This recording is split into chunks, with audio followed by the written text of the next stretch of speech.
I was reading this morning in Genesis how humankind was made in God's image. Now think about that for just a second. Made in the image of God himself. It's pretty extraordinary, right?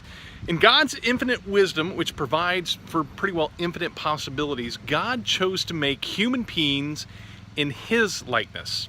I was speaking to a friend of mine recently about how I can really be naive at times and how I don't always pick up on character issues because I just don't look for negativity in people. I was telling this friend that it can really catch me off guard when I finally realize something negative about someone.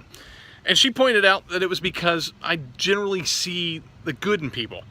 Now, I guess that's true, but where do you think that comes from? Have you ever seen one of those drawings that you sort of have to look at from the right angle to see?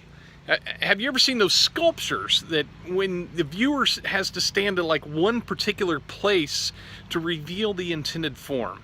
I like to think that people can be like this. It's easy to look at people around us and expect them to like meet our expectations. And for some people, others have to dress a certain way and act a certain way. You know, our consumer-driven cultural mentality makes it too easy to only accept certain people if they meet our criteria.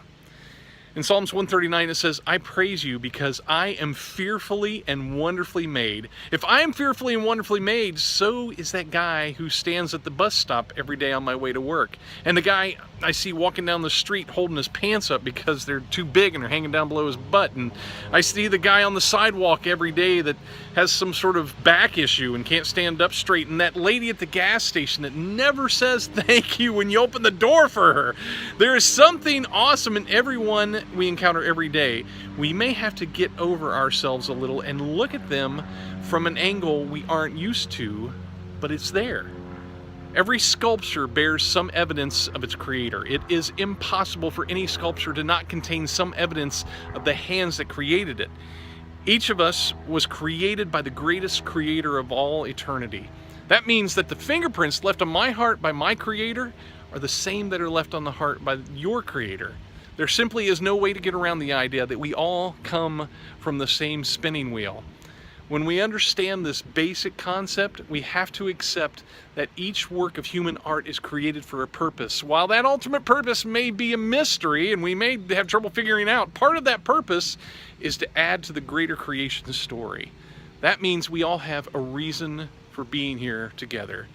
With that in mind, think of that person that you find truly annoying. Think of that person that has hurt you.